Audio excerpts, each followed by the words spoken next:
하나님의 말씀은 히브리서 4장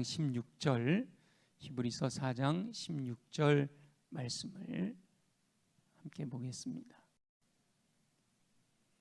히브리서 4장 16절입니다.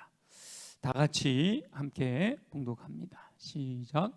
그러므로 우리는 긍휼하심을 받고 때를 따라 돕는 은혜를 얻기 위하여 은혜의 보좌 앞에 담대히 나아갈 것이니라.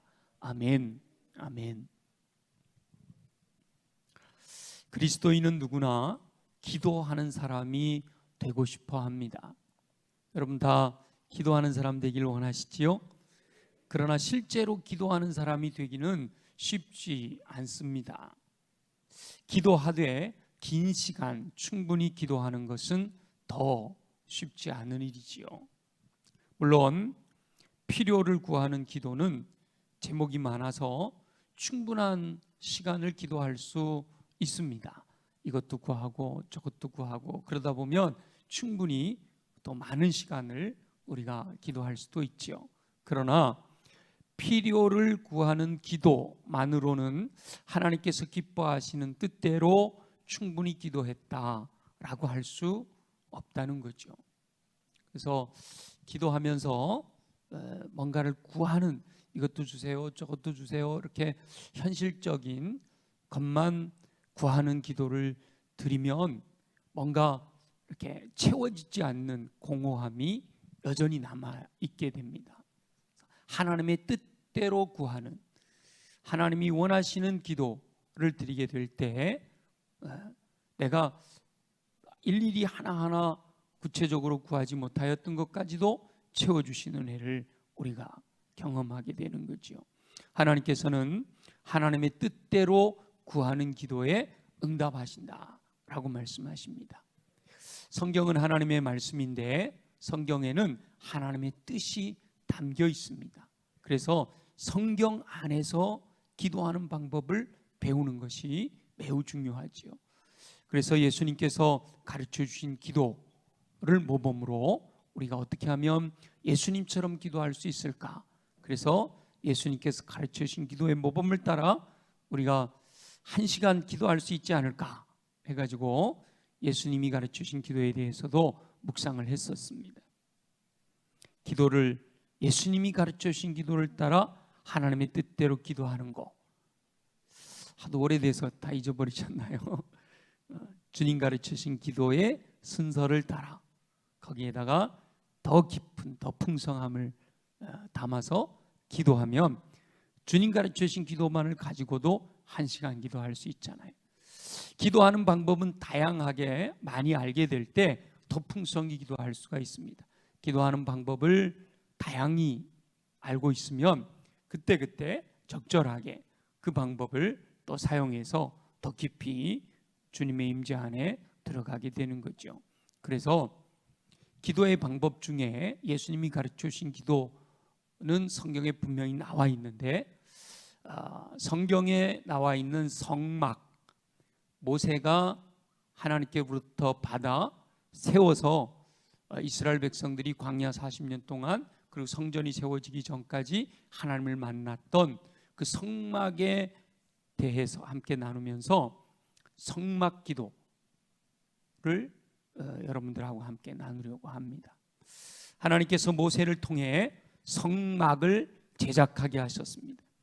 이 성막은 이스라엘 백성들이 하나님께 나아가는 제사의 장소였는데 곧 예수 그리스도의 예표가 되기도 합니다. 구약의 많은 것들이 성경의 중심인 예수 그리스도를 나타내는 거죠. 그래서 구약은 오실 그리스도에 대한 이야기고요, 신약은 오신 그리스도에 대한 이야기고, 그 이후의 말씀들은 오실 그리스도에 대한 말씀이 되잖아요. 다시 오실 그리스도에 대한, 예수 그리스도가 중심이에요. 그러니까 성경은 항상 예수 그리스도로 풀어낼 수가 있게 되는 거죠. 그래서 성막도 하나님께서 모세에게 자세히 가르쳐 주시면서 성막을 이렇게 제작해라 라고 말씀하셨는데, 그렇게 제작해라 라고 하셨던 말씀의 의미를 묵상하면서 하나님의 뜻을 분별하고 더 깊이 하나님의 보좌로 나아가는 기도의 삶을 살고자 함께 성막기도, 성경에는 성막기도라는 표현은 나와 있지 않지만 성경에 나와 있는 성막의 구조를 묵상하면서 기도할 때 우리가 더 깊은 기도로 나아갈 수 있다라고 하는 것을 오늘은 대략 개괄만 말씀을 나누고 다음 주부터 한 단계 한 단계 이렇게 배우면서 더 깊은 기도로 들어갈 수 있도록 그렇게 하겠습니다. 하나님께서는 지성소 안에 있는 속죄소, 시은좌라고도 하는데 그곳에서 백성들을 만나 주시겠다라고 약속하셨습니다. 그런데 그 지성소에는 대제사장만이 들어갈 수가 있었어요. 그것도 1년에 한 번 대속죄일에 모든 민족의 죄를 대속하기 위하여 양의 피를 들고 속죄소로 들어갔단 말이죠. 일반 백성들은 스스로 들어가지 못하고 대제사장의 대속을 통해서만 하나님의 은총을 누릴 수가 있었던 것이죠. 그런데 예수 그리스도께서 십자가에서 죽으실 때 성전의 휘장이 성막 다음에 세워진 것이 성전인데 그 성전의 휘장이 위에서부터 아래까지 찢어졌다라는 거죠. 그 휘장은 바로 성소와 지성소를 나누는 장벽이었습니다. 이해하기 쉽게 하려면 예를 들어 강단이 있는 이곳을 우리가 비유로 지성소라고 하면 여러분들이 앉아 있는 곳을 성소라고 하는데 여기 가로막혀 있었단 말이죠. 휘장으로. 우리 옛날 시골 교회들 보면 강단과 회중석과 사이에 뭘 했어요? 커튼 같은 휘장을 이렇게 쳐놨잖아요. 그걸 휘장이라고 부르는 거예요. 그래서 열었다 닫았다 할 수 있게 해놨잖아요. 그게 바로 지성소와 성소의 사이에 있는 휘장을 이렇게 묘사한 거죠. 근데 그 휘장은 원래는 막아놓으면 안 되는 거예요. 왜냐? 예수 그리스도께서 십자가에서 운명하실 때 그 휘장은 이미 찢어져 버린 거예요. 그래서 지금 여기는 다 열려 있잖아요. 우리가 비유적으로 강단을 지성소라고 할 때 누구든지 얼마든지 드나들 수 있도록 열려 있단 말이죠. 그래서 그렇게 휘장이 찢어진 이후에 휘장이 있을 때는 지성소에는 대제사장만 들어갈 수 있었지만 그 휘장이 찢어진 이후에는 모든 믿는 이들이 예수 그리스도를 나의 주, 나의 왕, 나의 하나님으로 영접하는 믿는 이들이 바로 예수 보혈의 공로를 의지하여 하나님의 보좌, 시은좌, 속죄소라고 하는 지성소, 하나님의 보좌가 있는 하나님의 보좌 앞으로 지성소로 나아갈 수가 있게 된 거죠. 히브리서 기자는 예수 그리스도께서 친히 대제사장이 되셔서 믿는 이들을 하나님의 보좌 앞으로 나아가게 하신다라고 말씀하고 있는 겁니다. 그러면서 은혜의 보좌 앞으로 담대히 나아갈지니라 이렇게 권면하고 있죠. 여기서 은혜의 보좌, 지금 히브리서에 나오는 은혜의 보좌 앞에 담대히 나아갈 것이니라 라고 할 때 이 은혜의 보좌는 바로 성막에서 표현하고 있는 지성소 안에 속죄소, 시은좌를 의미합니다. 하나님의 긍휼하심으로 우리 공로로 가는 게 아니에요. 하나님의 긍휼하심으로 우리에게 허락하신 예수 보혈의 은혜로 그 보좌 앞에 나아갈 은총을 누리게 되는 거죠. 내 힘으로 갈 수 있는 게 아니에요. 보혈의 은총으로, 은혜로만 거룩한 하나님의 보좌로 나아가게 되는 겁니다. 그렇게 은혜의 보좌 앞에 나아가서 때를 따라 돕는 은혜를 구할 수가 있다는 거죠. 때를 따라 우리들의 삶에서 필요한 모든 것들을 우리 주님께 요청하여 때를 따라 돕는 은혜를 얻을 수가 있다. 그렇게 말씀하세요. 그렇기 때문에 예수 보혈의 공로를 의지하여 담대하게 은혜의 보좌 앞으로 나아가야 됩니다. 저와 여러분들이 이렇게 예배드리러 온 거, 이것이 바로 은혜의 보좌 앞에 나오는 거예요. 근데 몸만 나와 있다고 되는 게 아니라 마음으로 거룩한 하나님의 보좌 앞으로 지성소로 들어가는 믿음으로 주님 앞에 나와야 된다는 거죠. 하나님께서는 하나님의 형상을 따라 사람을 만드시고 늘 친밀하게 교제하기 원하셨어요. 그러니까 아담과 하와는, 죄를 짓기 전에 아담과 하와는 은혜의 보좌 앞에서 하나님과 친밀한 교제를 나눌 수가 있었단 말이죠. 그런데 불신앙, 하나님의 말씀을 믿지 못하는 불신과 하나님의 말씀을 거역한 불순종의 죄로 인하여 하나님으로부터 분리되어 버렸어요. 에덴 동산에서 추방되었잖아요. 그래서 하나님의 은혜의 보좌 앞으로 나아가는 길이 차단되어 버렸어요. 그런데 그렇게 죄 지은 죄인들을 향하여 예수님, 하나님께서 가죽옷을 입혀주심으로 피 흘림을 통한 죄사함의 은혜를 알게 하셨어요. 가죽옷을 입히기 위해서는 피가 흘려야 되잖아요. 그냥 가죽이 그냥 생겨나는 게 아니잖아요. 짐승이 죽어서 피를 흘려야 가죽이 나오는 거예요. 그래서 피 흘림을 통하여 일시적으로, 단회적으로 하나님의 보좌 앞으로 나아가 교제할 수가 있었습니다. 가죽옷을 입혀주신 그 은혜로 피 흘림으로 말미암아 순간 일시적으로 죄 용서를 받고 하나님의 보좌 앞으로 나갈 수가 있었다는 거죠. 그래서 믿음의 제사를 드린 아벨 이후에 노아, 아브라함을 비롯한 믿음의 사람들이 피 흘림의 제사를 통해 하나님을 만났습니다. 아벨의 제사 이후에 계속되어지는 제사를 드린 분들을 보면 짐승을 잡아 번제로 드렸다. 그렇게 제단을 쌓고 짐승을 잡아 예물을 드리면서 번제로 드려 피 흘림을 통해 하나님께 나아가 하나님을 만났단 말이죠. 그러다가 하나님께서는 모세에게, 그러니까 아브라함을 택하셔서 개인이 가족이 되게 하셨는데 그들이 이제 애굽에서 큰 민족으로 형성되어 나올 때 하나님께서는 이제 모세를 통해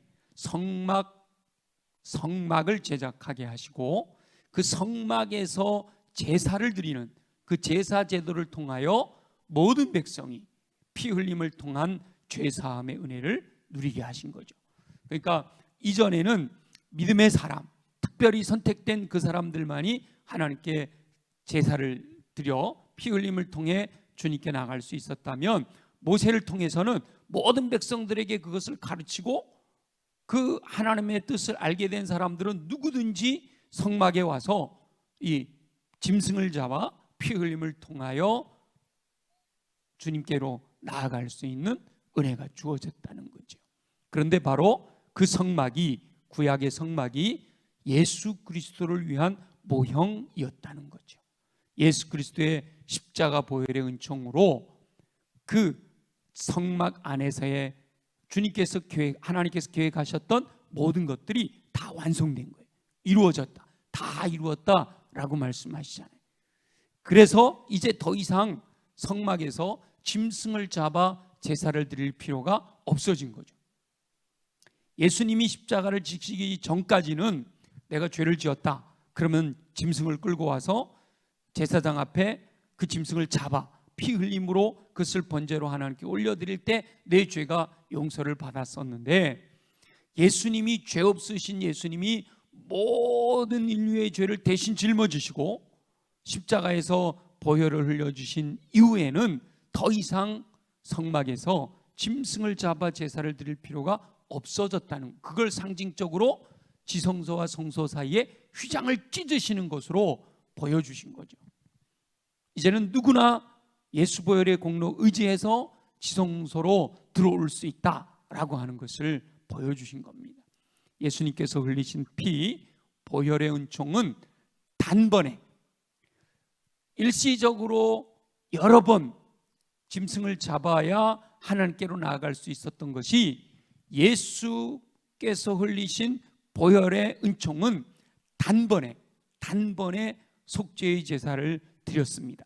이 한 번, 예수님이 십자가에서 피 흘리신 이 한 번의 속죄의 제사를 통하여 창세로부터 아담과 하와로부터 마지막 예수님 재림하시는 그 순간까지 이 땅에 존재하는 모든 인류가 바로 그 예수 보혈의 은총으로 죄사함을 받게 됩니다. 모든 사람에게 이 단번에 예수 십자가 보혈의 은총이 적용이 되는 거예요. 예수님은 하나님이셨는데 인간의 몸을 입고 오신 죄 없으신 분이시기 때문에 가능한 거예요. 죄인이 죄인을 대신해서 죽는 것으로는 죄를 대속할 수가 없어요. 근데 예수님은 죄가 없으신 분이 인류를 위하여 죽으셨기 때문에 모든 인류의 죄가 예수님의 단번에 피 흘림, 단번에 제사를 통하여 완전히 죄 용서함을 받게 된 거죠. 그런데 그 은혜가 내게 적용되는 것은 언제 적용이 되는가 하면 그 사실을 믿을 때 적용이 되는 거예요. 죄가 어떨 때 들어왔죠? 하나님의 말씀을 믿지 못하고 불순종할 때 들어온 거란 말이에요. 그래서 이 죄가 용서받는 것은 뭔가 행위로 용서받는 게 아니라 믿을 때, 하나님께서 이와 같이 예수 그리스도를 통하여 하나님께 이르는 길을 준비해 놓으셨다. 내가 곧 길이요 진리요 생명이니 나로 말미암지 않고는 아버지께로 올 자가 없느니라 하셨던, 그러니까 하나님이 정해 놓으신 그 길, 구원에 이르는 길은 예수 그리스도를 믿는 거다. 누구든지 주의 이름을 부르는 자는 구원을 얻는다. 하나님이 세상을 이처럼 사랑하사 독생자를 주셨으니 이는 그를 믿는 자마다 멸망하지 아니하고 영생을 얻게 하려 하심이니라 하신 그 말씀대로 예수님을 나의 주, 나의 왕, 나의 하나님으로 영접하기만 하면 그 죄사함의 은혜가, 내가 어떤 죄를 지었든지 내 안에 있는 모든 죄가 예수 보혈의 은총으로 용서함을 받았단 말이에요. 그 이전에는 짐승을 잡아서 짐승의 피를 흘려야 내 죄가 용서함을 받았어요. 그리고 또 죄 지으면 또 와서 짐승의 피를 흘려야 됐었던 거예요. 근데 예수 보혈의 공로는 내가 어떤 죄를 짓든지, 과거에 어떤 죄를 지었든지, 지금 어떤 죄를 짓고 있든지, 미래에 어떤 죄를 짓든지 간에 이 모든 죄가 예수 보혈의 은총으로 용서함을 받게 되었다라는 것이죠. 믿음으로 죄사함을 얻게 하시는 은총을 베푸셨습니다. 그래서 예수 그리스도께서 십자가에서 피 흘리심의 은총을 베푸셨다라는 사실을 믿는 이들은 그 저 지성소를 향하여, 거룩하신 하나님을 향하여 아담과 하와가 에덴 동산에서 늘 하나님과 교제하듯이 저와 여러분도 그 믿음이 있는 사람들은 은혜의 보좌 앞에 담대히 나아갈 수 있게 된 거죠. 죄로 말미암아 차단되었던 하나님과의 관계가 화목하게 된 거예요. 그래서 우리는 언제든지 주님 앞에 믿음으로 나아갈 수가 있게 된 거예요. 그래서 히브리서 기자가 그러므로 우리는 긍휼하심을 받고 때를 따라 돕는 은혜를 얻기 위하여 은혜의 보좌 앞에 담대히 나아갈 것이니라, 이렇게 말씀하고 있는 거죠. 저와 여러분이 믿음으로 하나님께 나와서 찬양하며 경배하며 기도할 수 있게 된 거예요. 예수 그리스도로 말미암아. 예수 그리스도의 십자가 희생이 없었다면 지금도 저와 여러분들은 짐승 잡아갖고 나와야만 되는 거예요. 그러고도 저 지성소로 들어가지 못하고 성막 그 뜰에서 번제 드리고, 성소와 지성소는 제사장들밖에 들어가지를 못했던 것이죠. 그러니까 지금 저와 여러분들이 얼마나 많은 은혜를 누리고 있는가, 그걸 알게 되면 얼마나 감사해야 되는지 몰라요. 비록 그렇게 완성되었지만 성막은 그림자로서의 역할을 통해 예수 그리스도를 예표하는 도구였는데, 그렇게 해서 예수님이 이미 십자가에서 모든 것을 완성하셨지만, 그렇다고 해서 이 성막을 제작하기를 명령하셨던 그 하나님의 의도, 하나님의 뜻이 사라지는 것은 아니라는 것이죠. 그래서 성막의 구조와 그 의미를 깨닫고 그 뜻을 따라 기도하게 되면 성막의 구조를 예수 그리스도의 보혈과 이렇게 연결시켜서 그 성막 하나하나에 우리 하나님께서 담아놓으신 의미들을 발견하고 나아가게 되면 우리가 한 단계 한 단계 은혜의 보좌, 지성소로 들어갈 수 있는 은혜를 누리게 된다라는 겁니다.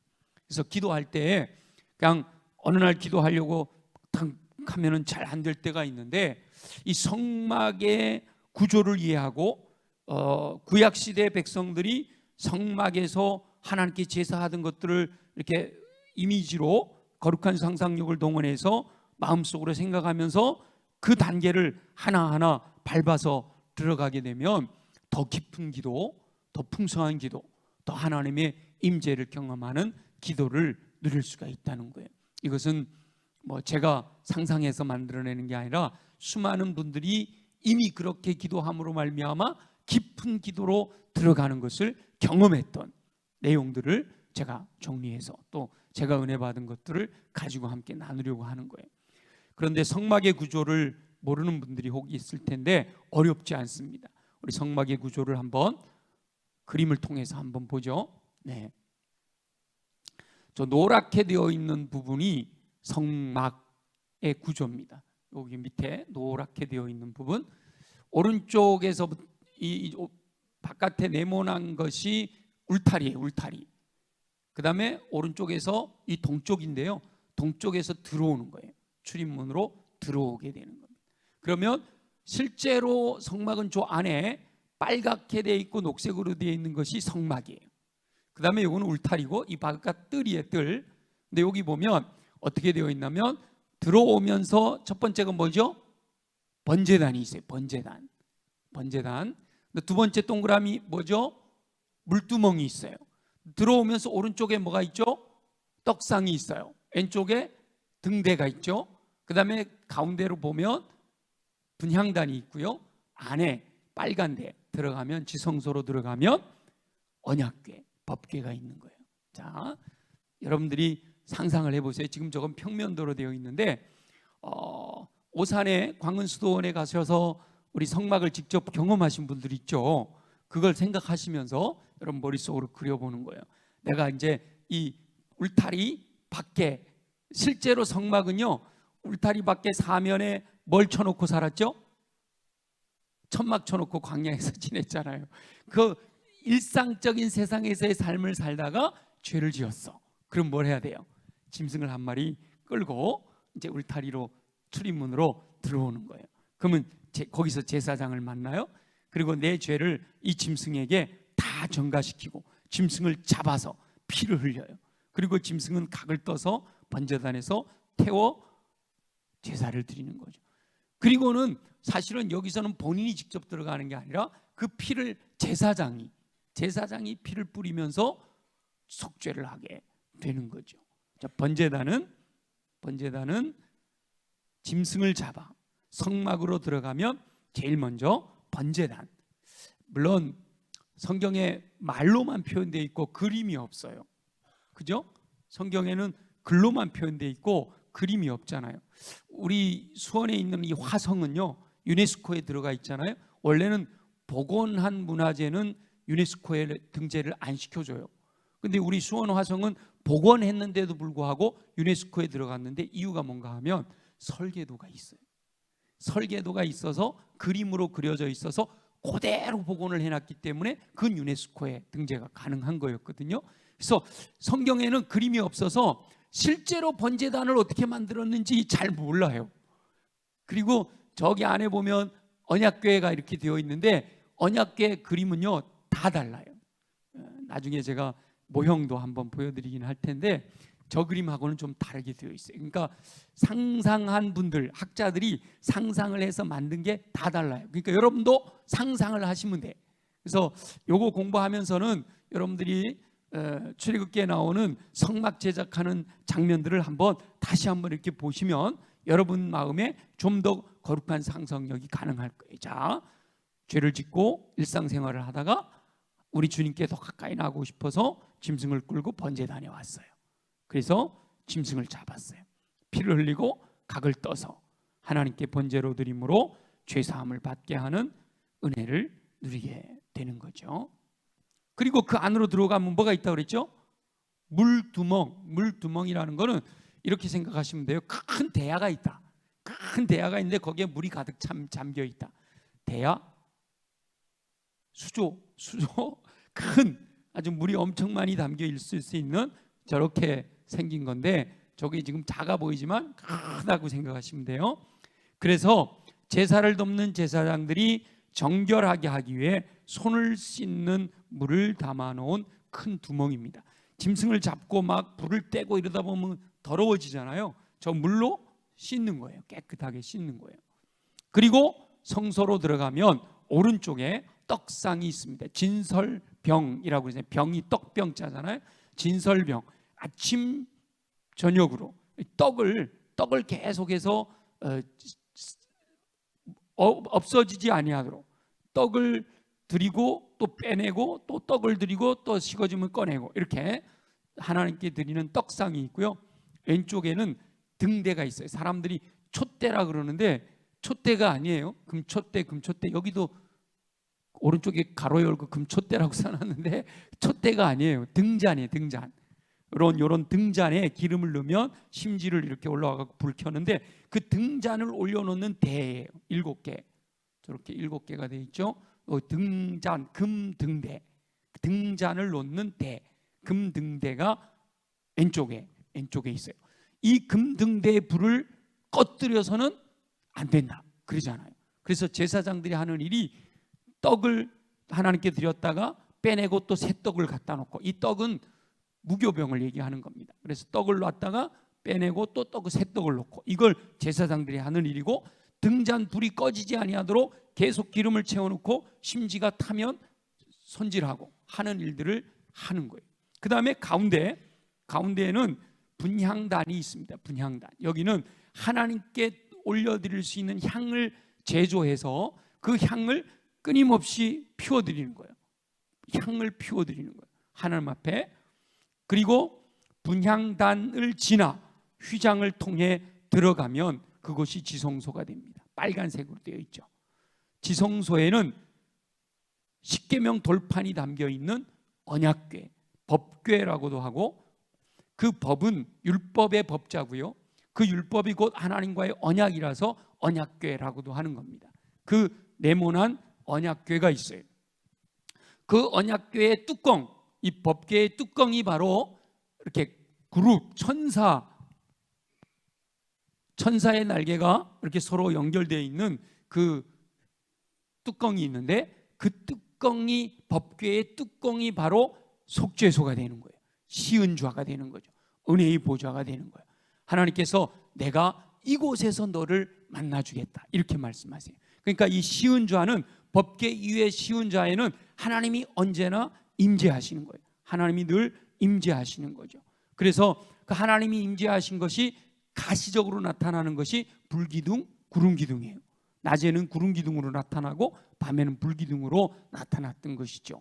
이렇게 바깥부터 점점 안쪽으로 들어가 비로소 하나님이 임재하시는 은혜의 보좌 앞에 이르게 되는 겁니다. 이 성막의 구조가 바깥에서부터 들어와서 번제단을 지나 물두멍을 통과해서 성소로 들어가면 오른쪽에 떡상이 있고 왼쪽에 등대가 있고 앞에 분향단이 있고, 분향단을 통과해서 들어가면 법궤가 있는데, 언약궤가 있는데, 그 언약궤에서 하나님의 임재, 하나님의 영광을 체험하게 된다. 하나님을 비로소 만날 수 있게 된다. 은혜의 보좌 앞에 들어가게 된다는 거예요. 그래서 기도할 때 이 성막의 구조를 머릿속에 그리고, 어렵지 않죠? 자, 다시 한번 볼까요? 처음에 들어가면 뭐가 있다고요? 번제단, 두 번째 물두멍, 오른쪽에 떡상, 왼쪽에 등대, 가운데 분향단. 그래서 들어가면 언약궤가 있고, 그 언약궤의 뚜껑, 그 위를 뭐라 그런다고요? 시은좌, 속죄소라고 한다 그랬죠.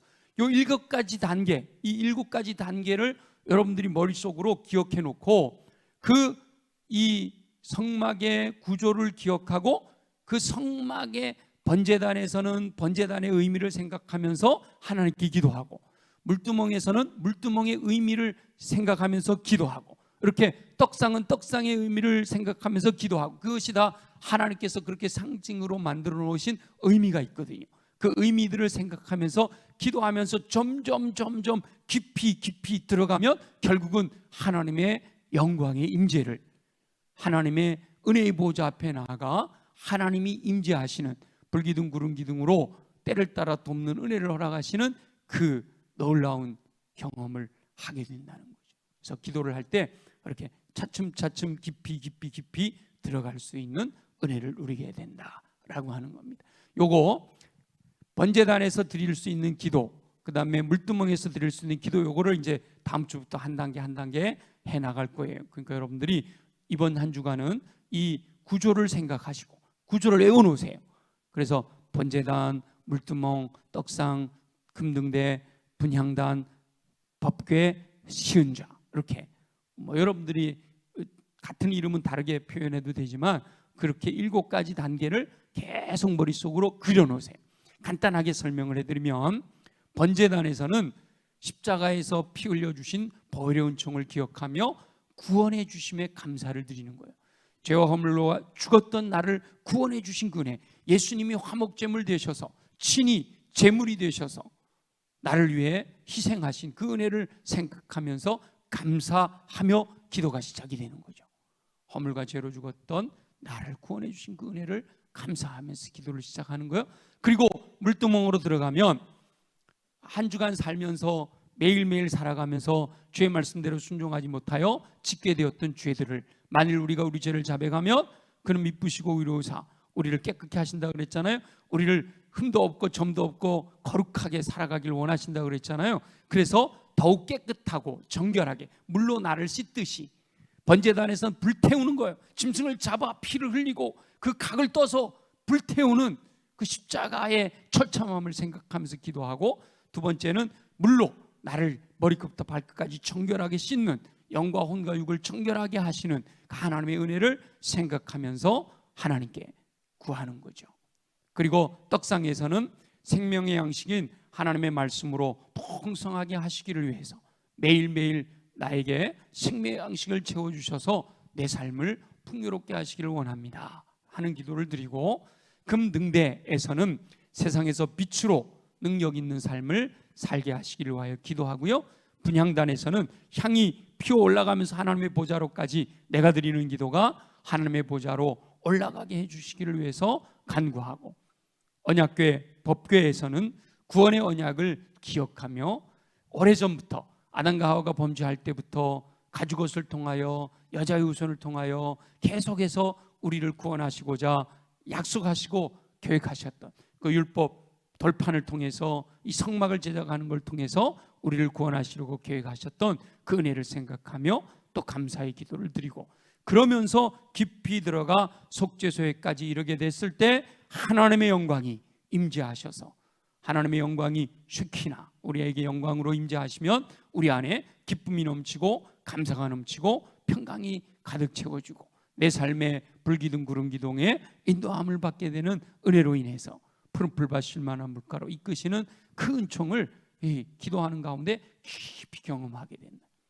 그래서 한 단계 한 단계마다 또 한 7단계씩 이렇게 7가지 기도 제목들을 가지고 하면 7단계 7가지 기도 49가지잖아요. 49가지의 기도를 가지고 기도를 드리며 이 번제단부터 시작해서 울타리로 들어와 번제단부터 시작해서 기도하는 동안에 시간이 풍성하게 지나가고, 그 또 기도하면서 모든 것이 다 말씀을 통하여 하나님의 은혜로 기도하는 거기 때문에 점점 깊이 있는 기도로 들어가게 된다라는 거죠. 많은 분들이 이와 같은 기도를 통해서 더 주님의 은혜를 경험하고 주님이 주시는 힘과 권능을 더 잊게 돼서 능력 있는 삶들을 살아갔다라는 겁니다. 그래서 우리가 또 하나 기도의 도구 하나를 내 것으로 만들어서 어디서든지, 여러분 예를 들어서 버스를 타고 1시간 정도 어디를 갈 일이 있다. 그러면 뭐 저는 버스만 타면 멀미를 하거든요. 그러니까 무조건 눈을 감고 자야 돼요. 그럼 그 시간 동안에 전철을 타고 가면서 기도하는 거죠. 뭐 소리를 내지 못하더라도 상상, 지금 번제단으로 들어와, 번제단에서 주님 앞에 물두멍에서, 이러다 보면 1시간 금방 가는 거예요. 기도하는 거죠. 여러분 설거지를 하면서도 청소를 하면서도 이 기도는 가능한 거예요. 어디서든지. 물론 예배당에 와서 더 깊이 집중해서 기도하면 말할 것도 없고 그렇게 기도할 수 있는 거죠. 이 성막의 구조가 예수 그리스도의 보혈과 연결되어져서, 이 성막은요 예수 그리스도의 예표잖아요. 그러니까 진짜 예수 그리스도의 은혜로 연결되어져서 하나하나 의미를 가지고 기도하게 될 때 우리 주님께서 더 깊은 기도로 은혜의 보좌 앞으로 나아가 때를 따라 돕는 은혜를 누릴 수 있도록 역사하신다라는 것이죠. 예수 그리스도의 보혈이 능력이 있는 줄 믿습니다. 휘장을 지나 지성소로 은혜의 보좌 앞으로 나아가게 하는 능력이 있단 말이죠. 죄인을 구원하여 하나님의 자녀가 되게 함으로 은혜의 보좌 앞에 나아가 친밀한 교제를 나누게 하는 능력이 있다는 거예요. 그래서 저와 여러분들이 오늘은 이 개괄적인 것만 설명해 드렸지만 앞으로 이 성막의 구조를 하나하나 더 깊이 우리가 함께 말씀을 통해서 묵상함으로 성막의 구조를 통해 예수 그리스도의 보혈의 은총을 묵상하며 성막 기도를 드림으로 긍휼하심으로 말미암아 때를 따라 돕는 하나님의 은혜를 누리며 승리하는 삶을 사는 저와 여러분들이 되시기를 예수님의 이름으로 축원합니다.